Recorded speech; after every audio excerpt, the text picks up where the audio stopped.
Hello dear friend, आप सभी का इजी लर्नर में स्वागत है। आई होप आप सभी अच्छे होंगे।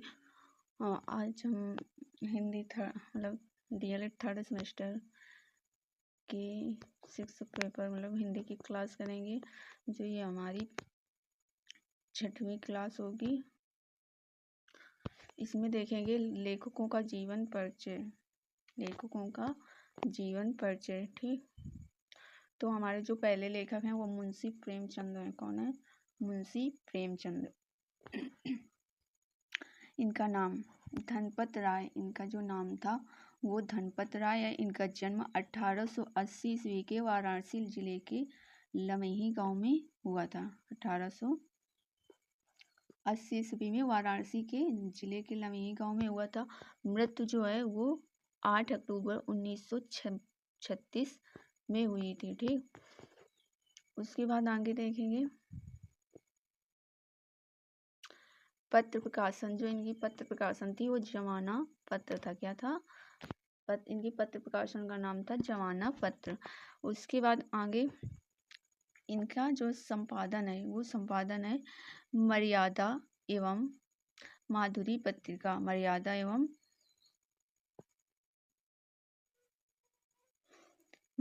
एवं माधुरी पत्रिका।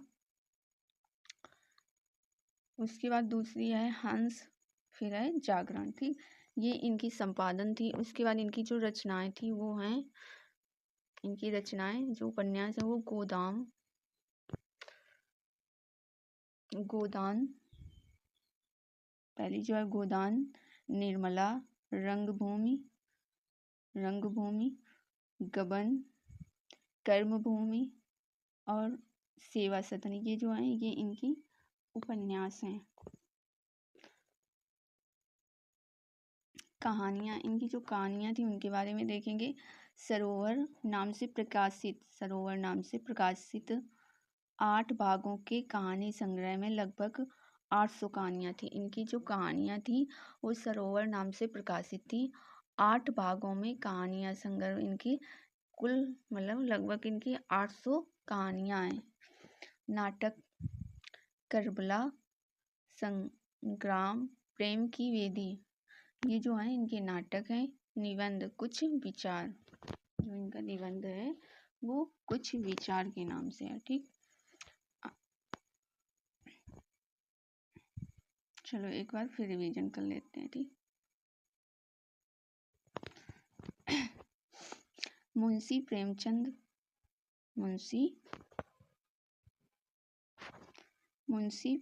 जी, ये जो है ये पहले लेखक हैं मुंशी प्रेमचंद। इनका नाम जो है धनपत राय। इनका जन्म 1880 ईस्वी के वाराणसी जिला के लमेही गांव में हुआ था। मृत्यु 8 अक्टूबर 1936 में था। पत्र प्रकाशन जो था वो जमाना था। संपादन मर्यादा एवं माधुरी पत्रिका। हंस, जागरण, ये इनकी संपादक थी। रचनाएं जो थी वो उपन्यास, जो रचनाएं थी इनकी उपन्यास मतलब जो थी इनकी गोदान, निर्मला, रंगभूमि, गबन, कर्मभूमि, सेवा सदन, ये इनकी रचनाएं थी। कहानियां जो थी वो मानसरोवर नाम से प्रकाशित 8 भागों की कहानियां संग्रह में लगभग 800 कहानियां हैं, ठीक। उसके बाद जो इनका नाटक है वो नाटक है करबला, संग्राम, प्रेम की वेदी। और इनका जो निबंध है वो कुछ विचार, यह इनके निबंध है, ठीक। तो आपको मुंशी प्रेमचंद जी के बारे में सारा कुछ समझ में आ गया होगा। आगे हम लोग देखेंगे जो दूसरे लेखक हैं।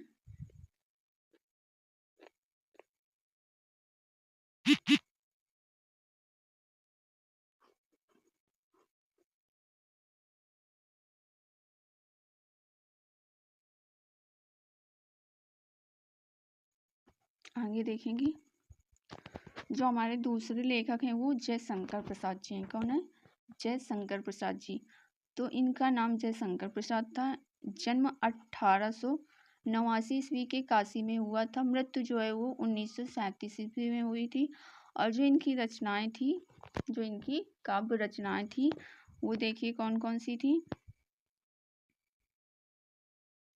आंसू, प्रेम पथिका, झरना, करुणालय और कानन कुसुम एवं महाराणा का महत्व, ये इनकी काव्य रचनाएं हैं। ठीक, आगे देखेंगे नंबर 2, इनका काव्य जो है, मतलब इनकी जो महाकाव्य है वो कामायनी है। क्या है? कामायनी। जो इनकी महाकाव्य है वो कामायनी है। और जो उपन्यास है वो है उपन्यास कंकाल की तितली, इरावती, ये इनकी उपन्यास है। नंबर 4 जो है वो निबंध। काव्य कला जो है ये इनका निबंध है। नाटक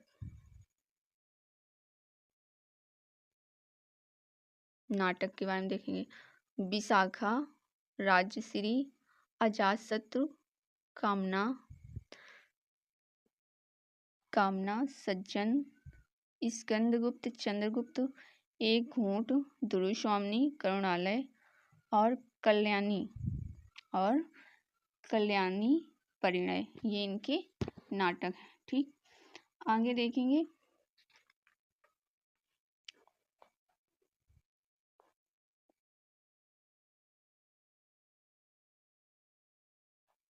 जो तीसरे लेखक हैं उनके बारे में देखेंगे। जो हमारे तीसरे लेखक हैं वो महावीर प्रसाद द्विवेदी हैं। कौन है? महावीर प्रसाद द्विवेदी हैं। इनका नाम आचार्य महावीर प्रसाद द्विवेदी है। इनका जन्म 1884 ईस्वी के दौलतपुर गांव में हुआ था, और जो जिला था वो रायबरेली था, जो उत्तर प्रदेश में है। ठीक, इनकी मृत्यु जो है 21 दिसंबर 1938 में हुई थी। पत्रिका सरस्वती पत्रिका, इनकी जो पत्रिका है वो सरस्वती पत्रिका है। आगे देखिए, आपकी विशिष्ट साहित्य सेवाओं का मूल्यांकन करते हुए काशी नागरी प्रचारणी सभा ने द्विवेदी जी को आचार्य उपाधि दी। आपकी विशिष्ट साहित्य सेवाओं का मूल्यांकन करते हुए काशी नागरी प्रचारणी सभा ने जो द्विवेदी जी को है वो आचार्य की उपाधि दी थी। ठीक है, आचार्य जी की उपाधि दी थी। और हिंदी साहित्य सम्मेलन प्रयोग ने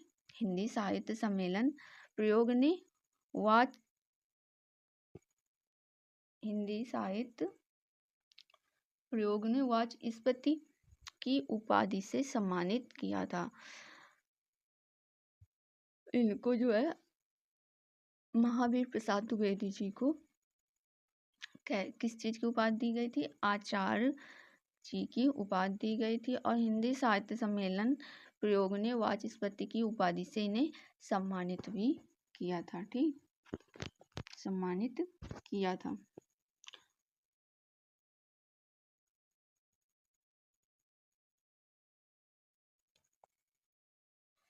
अब इनकी रचनाएं जो हैं उसके बारे में भी देखेंगे।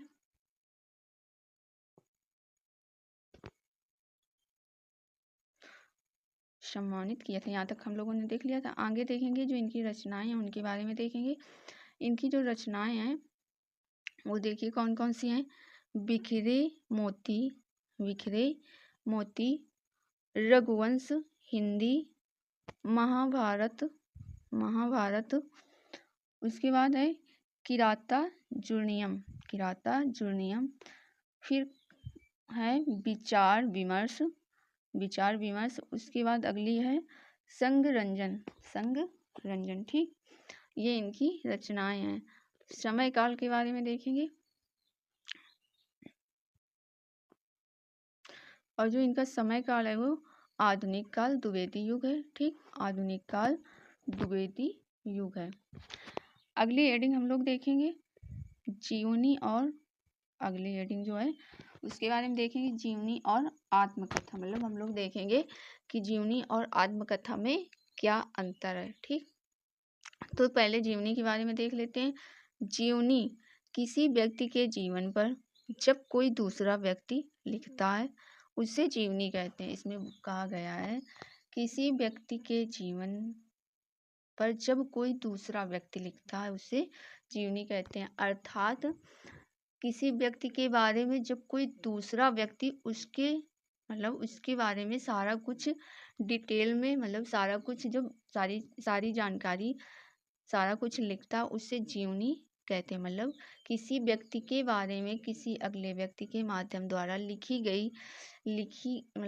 गया जो उसका जीवन परिचय है, लिखा गया उसका जीवन परिचय जो उसे जीवनी कहते हैं। ठीक, उसे जीवनी कहते हैं।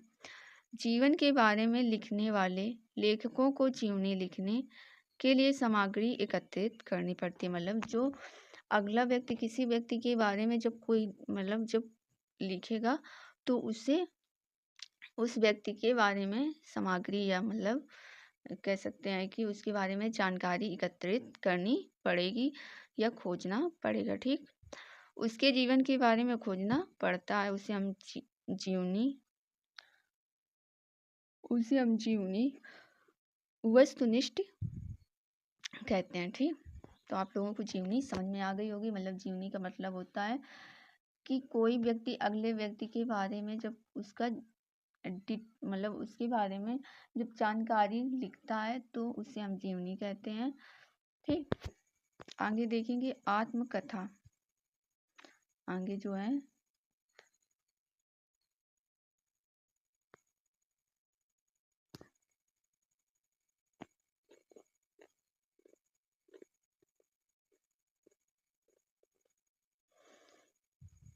तो देखिए आगे हम लोग देखेंगे आत्मकथा के बारे में। क्या देखेंगे? आत्मकथा। ठीक, व्यक्ति के द्वारा स्वयं के जीवन के बारे में लिखना आत्मकथा कहलाती है। ठीक, आत्मकथा कहलाती है। आत्मकथा अधिक विश्वसनीय होती है क्योंकि लेखक घटनाओं के बारे में स्वयं जितना जानता है उतना कोई नहीं जानता। ठीक, उतना कोई नहीं जानता या कोई नहीं जान सकता। ठीक, आत्मकथा का मतलब होता है व्यक्ति के द्वारा स्वयं के जीवन के बारे में लिखना। मतलब जब कोई व्यक्ति स्वयं अपने बारे में लिखता है उसे हम आत्मकथा कहते हैं। ठीक, जो आत्मकथा होती है वो अधिक विश्वसनीय होता है। जो आत्मकथा होती है वो अधिक विश्वसनीय होती है। और आत्मकथा मतलब जितना कोई व्यक्ति स्वयं के बारे में जानता है उतनी जानकारी अगले व्यक्ति को उसके बारे में नहीं होती। ठीक, इसलिए ये अधिक विश्वसनीय माना जाता है। तो आत्मकथा के बारे में समझ में आ गया होगा। आगे देखते हैं आत्मकथा के उदाहरण। ठीक, आत्मिक आत्मनिष्ठ होती है। उदाहरण जो है वो है सुमित्रानंदन पंत। ठीक, वो है सुमित्रानंदन पंत। आगे देखेंगे हिंदी जगत के जो ये है हमारे नोट, ये हमारा नोट है हिंदी जगत के महाप्राण। हिंदी जगत के महाप्राण इनके जो लेखक हैं, हिंदी जगत के महाप्राण के लेखक जो हैं वो हैं सूर्यकांत त्रिपाठी निराला जी हैं। नंबर दूसरा है वाणी वर्दे। जो ये वाणी वर्दे हैं इनके लेखक हैं निराला। नंबर तीसरा है राम भक्ति काव्यधारा के कवि। राम भक्ति काव्यधारा के जो कवि हैं वो तुलसीदास जी हैं। मतलब जो लेखक हैं, सॉरी कवि बोले, जो लेखक हैं वो तुलसीदास जी हैं। उसके बाद काकर पाचर जोड़ी के मस्जिद लई बनाए तो चंद मुल्ला भागते क्या बहरा हुआ खुदाए। इसके जो लेखक हैं वो कबीरदास जी हैं। ठीक, उसके बाद जो पांचवा है वो प्रकृति के सुकुमार कवि, जो लेखक हैं वो सुमित्रानंदन पंत है।